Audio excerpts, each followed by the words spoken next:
कब्रिस्तान में जाकर बैठने के बाद खैनी खाएंगे या तंबाकू खाएंगे या गुटखा खाएंगे। आज अक्सर बेशतर मैं अपने आंखों से देखा हूं, इमाम का जिम्मेदारी होता है वक्त पे नमाज पढ़ाना। जब आवाम नहीं जाएंगे तो इमाम किनके साथ जमात कर सकते हैं? जिन्नात के साथ। जिन्नात के साथ होता है जमात। आज मौलाना सद्दाम साहब मस्जिद में अजान दे दे, उनके बाद इंतजार करे असर का अजान हो जाए और इंतजार करे वो पौने घंटा, तो काम चलेगा समाज का? चलेगा? फिर बहाना क्या लगाइए जानते हैं? मौलाना आज तो मक्के का जो है ना झंडा फेंक रहा था, यूरिया छींट रहे थे, यही बहाना लगाइएगा ना। माशरे के अंदर अक्सर व बेशतर उलमा से बहाना लगाने का आसान तरीका अवाम ढूंढ लेते हैं। अरे किसी से झूठ बोलिए या ना बोलिए, लेकिन हाफिज मौलवी के सामने ये अवाम झूठ बोल ही देते हैं। कैसे? मैं आपको बताता चलूं। उलमाए कराम जब आपके सामने मुखातब होकर फरमाते हैं, अब्दुल रहमान साहब, अल्लाह ने फरमाया है कुरान करीम के अंदर आपको सीधा रास्ता को इख्तियार करना होगा। वो सीधा रास्ता कुरान करीम के अंदर बताया गया है। वो सीधा रास्ता यूं है, जब अल्लाह का सदा लगे, अल्लाह का अजान, अल्लाह का नाम को बुलंद आवाज से पुकारा जाए, तो आप तमाम तर कामों को छोड़ दो, अपने तमाम तर चीजों को छोड़ दो, अपने तमाम जरूरतों को छोड़कर अल्लाह के घर के तरफ चले आओ। लेकिन आज हमारे समाज के अंदर बड़ी तेजी के साथ ये बीमारी फैलता नजर आ रहा है। उल्टा बीमारी ये है, मुअज्जिन पुकारते हैं अल्लाहु अकबर, मुअज्जिन फजर की अजान में पुकारते हैं हय्या अलस सलाह, आओ नमाज के लिए, आप सुनते हो, लेकिन नरम बिस्तरों के अंदर आपका सर पड़ा हुआ रहता है, आंख खुल जाती है, लेकिन आपके अंदर एक शैतान मरदूद जो होते हैं आपके अंदर मुसल्लत हो जाता है। वो आपको ठोकता रहता है, आपको सहलाता रहता है और वो कहता है सो जाओ, अभी वक्त 5 मिनट है, सो जाओ, वक्त अभी होने को बहुत देर है। आपको इतने देर में आपको नींद आ जाती है, आपकी आंखें बंद हो जाती है, आपकी नमाज फजर कज़ा हो जाती है। जब आपकी आंखें खुलती है, सूरज निकल जाते हैं, सूरज निकलने के बाद आप मस्जिद पहुंचते हो, इमाम साहब को आवाज लगाते हो, लेकिन इमाम साहब के अल्फाज से यही आपको सुनने को मिलता है, फजर की नमाज आपकी कज़ा हो गई है, फजर का वक्त नहीं बचा है। आप जबरदस्ती, आप जबरन आप फजर के नमाज भी कज़ा वक्त में अदा करते हो।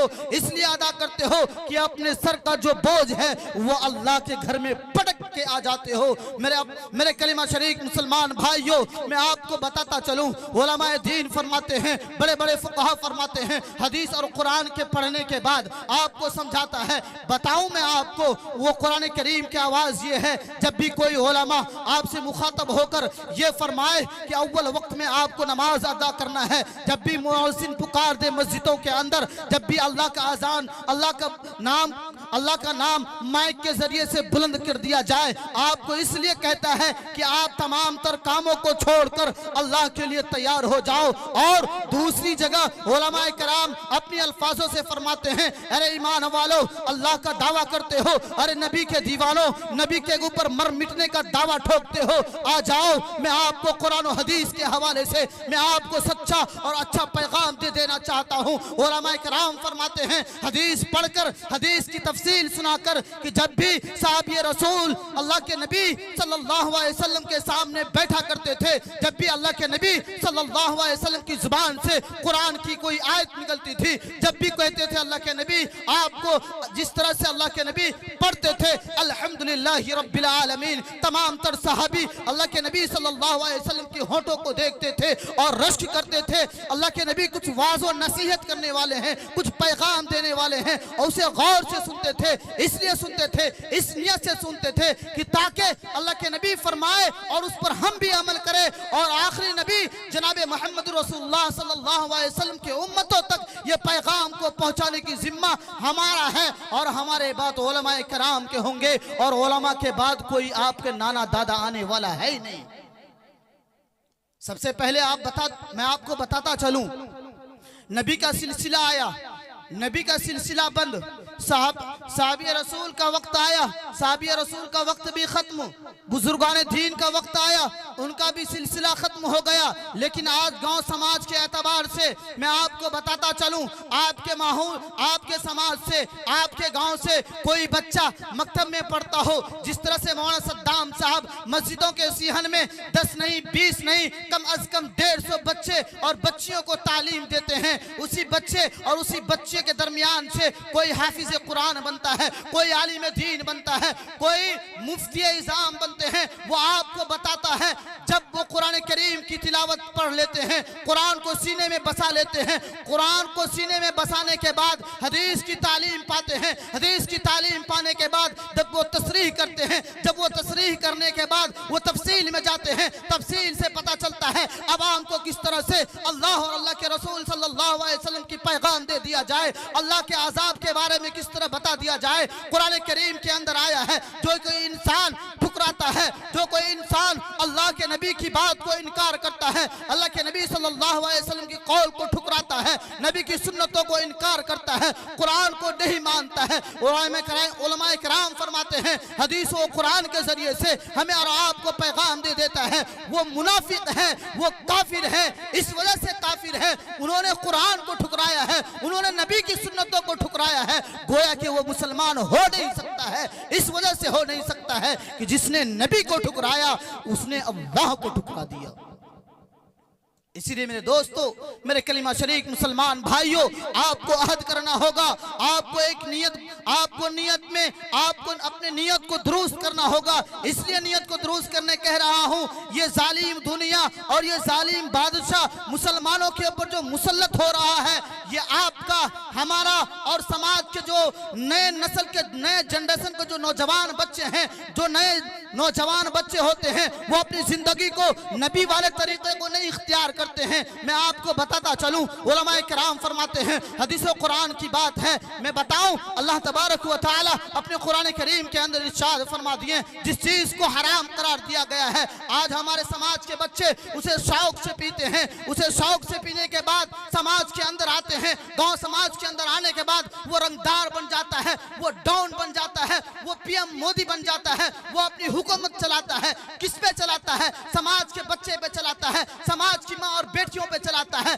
यहाँ तक के समाज से चलाते चलाते अपने घर के दहलीज तक पहुँचता है। वो शराब का नशा आपके सरों पे चढ़ जाता है, सरों के वो जो पर्दा होता है जिसे हम लोग अपने देहात के अल्फाज में गूद कहते हैं, वो गूद तक जब पहुँचता है वो शराब का नशा, जानते हैं मेरे दोस्त, मेरे कलीमा शरीक मुसलमान भाइयों, उनकी जुबान से क्या अल्फाज निकलता है, अल्लाह और अल्लाह के रसूल की बातें नहीं निकलती है, उनके अल्फाज से ये निकलता है, बदतमीजी अल्फाज निकालता है, जिस तरह से अपनी बीवी को गाली देता है, मरदूद अल्फाज से गाली देता है, या लयाली अल्फाज से अपनी बीवी के साथ बदसलूकी करता है, वही अंदाज से नऊज़ बिल्लाह ज़ालिक वो अपने माँ के साथ भी वही अंदाज से गाली देता है। कहाँ गए नबी के दीवाने, कहाँ गए अल्लाह के नेक बंदे? कोई समाज के अंदर कोई जिम्मेदार बाप चाचा समाज के अंदर खड़े हो जाए, वो शराब पीने वाले नौजवान बच्चों को जब नसीहत करता है उलमा, तो उलमा को जवाब उल्टा ये मिलता है कि मौलाना सद्दाम साहब, आपका काम है कहना, आप कहते रहो, मुझे आप रोक नहीं सकते हो।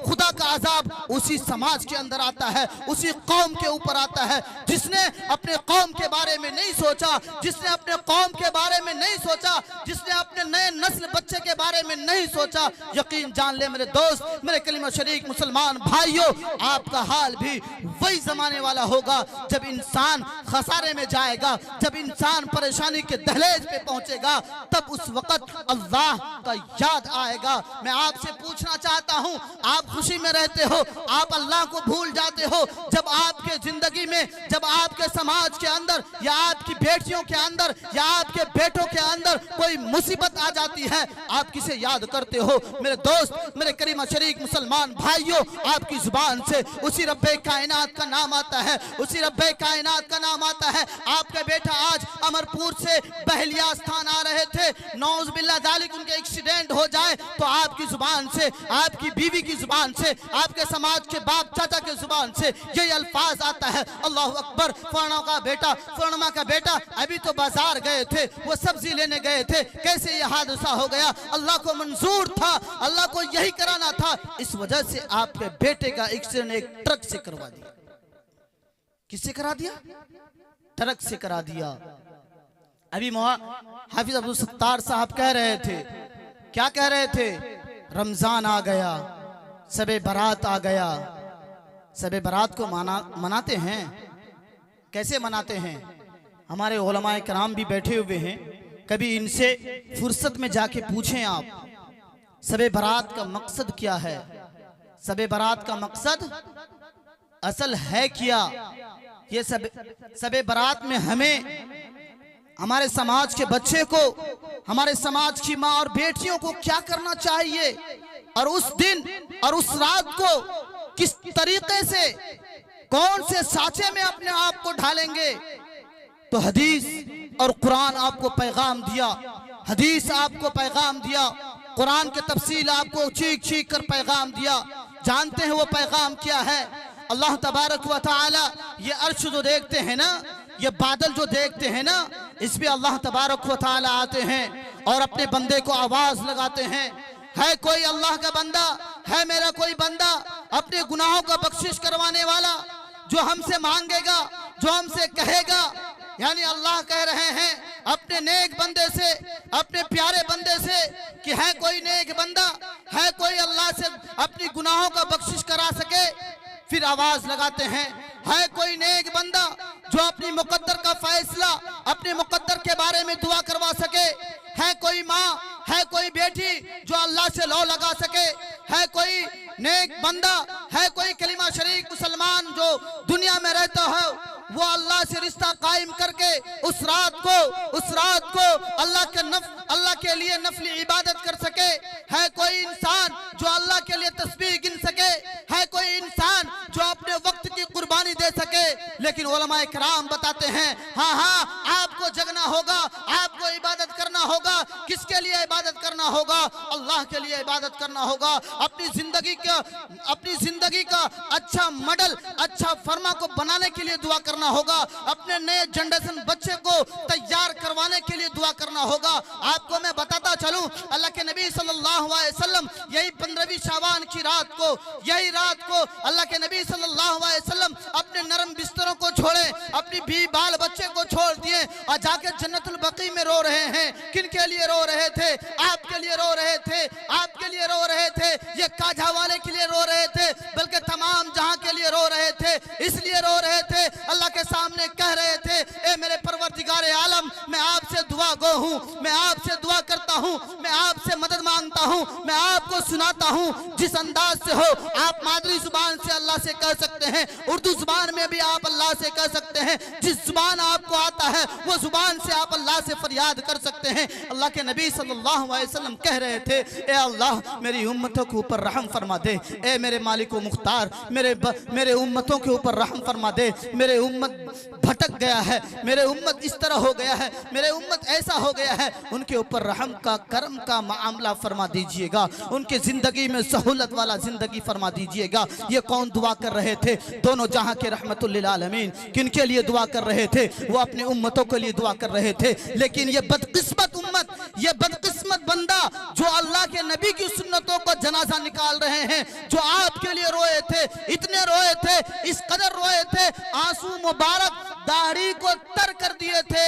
और आप ऐसे नबी के दीवाने हैं, सिर्फ मजमा बनाते हैं, 10 का लाठ बनाते हैं, 15 का लाठ बनाते हैं, 10 नौजवान इकट्ठा होता है और कब्रिस्तान जाता है। ये कब्रिस्तान जाने का नहीं, ये आप कब्रिस्तान का बेअदबी कर रहे हैं, वहां लेटने वाले का आप बेअदबी कर रहे हैं। आपको उलमाए कराम से आपको इनके बारे में सबक पता करना होगा। जिस तरह से मौलाना सद्दाम साहब किसी मासूम बच्ची को अलिफ पढ़ाता है, वो अलिफ पढ़ता है, बा पढ़ाता है, बा पढ़ता है। इसी तरह से आप बूढ़े हो चुके हो, आप 50 साल के हो चुके हो, आप 20 साल के हो चुके हो, आपको शर्म नहीं रखना है, आपको शर्म नहीं करना है, क्योंकि ये दीन की बात है, ये अल्लाह और अल्लाह के रसूल सल्लल्लाहु अलैहि वसल्लम की बात है। इसलिए ये शाबान के बारे बारे में, ये शब बरत के बारे में आपको उलमा से पूछना होगा। कब्रिस्तान जाने का क्या तरीका अफजल है, जो कब्रिस्तान पे जाकर मैं अपने रिश्तेदारों के लिए,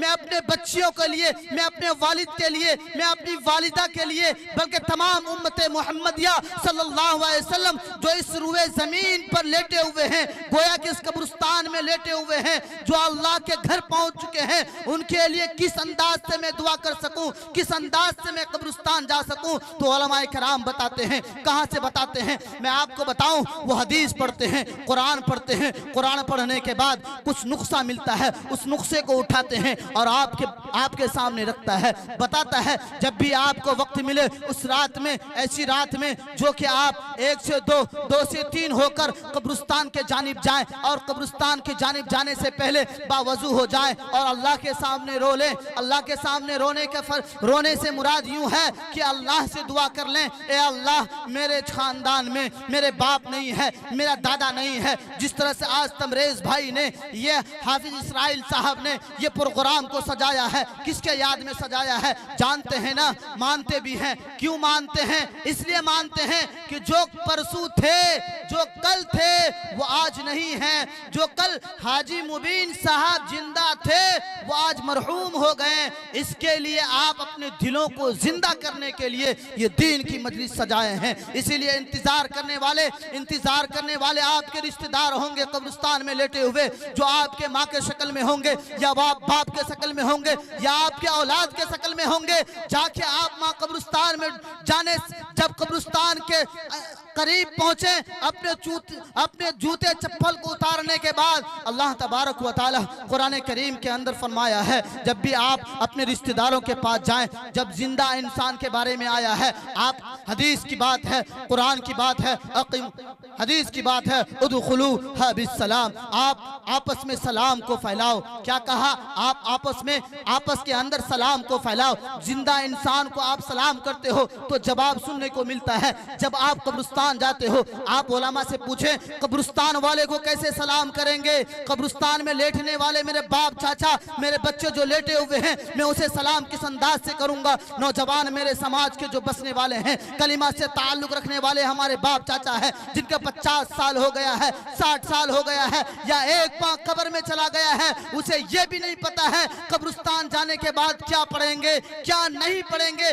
कब्रिस्तान में जाकर बैठने के बाद खैनी खाएंगे या तंबाकू खाएंगे या गुटखा खाएंगे। आज अक्सर बेशतर मैं अपने आंखों से देखा हूं, कब्रिस्तान के अंदर नौजवान जाते हैं, गुटखा खाया हुआ रहता है, बूढ़े बाप चाचा जाता है, रास्ते में खैनी का चुटकी लगाए जाते हैं, कब्रिस्तान पहुंच जाता है, लेकिन होठों के अंदर खैनी रहता है। आप बताएं, ये जुबान जो है अल्लाह तबारक व तआला पाक बनाया है, आप नापाक करवा कर, आप जो हराम चीज को, नाजायज चीज को आप अपनी जुबान पे रखकर कब्रिस्तान जाते हो, ना तो दुआ है ना तो सलाम है, सिर्फ जाते हो, चारों तरफ का चक्कर लगा लेते हो। ये मेरा दादा का कब्र है, ये मेरा बाप का कब्र है, ये मेरी माँ का कब्र है, सिर्फ इतना कह लेते हो। ना जाने सुबहान अल्लाह पढ़ लिया, अल्लाह के ऊपर एहसान कर दिए, मुर्दे के ऊपर एहसान कर दिए। अरे मेरे नौजवान भाई, कलीमा से ताल्लुक रखने वाले मुसलमानों, आपको सोचना होगा, समझना होगा, जिस तरह से आप जिंदा इंसान को सलाम करते हो, उस तरह से भी आपको लेटे हुए कब्रिस्तान में बाप चाचा के ऊपर भी सलाम पेश करना होगा।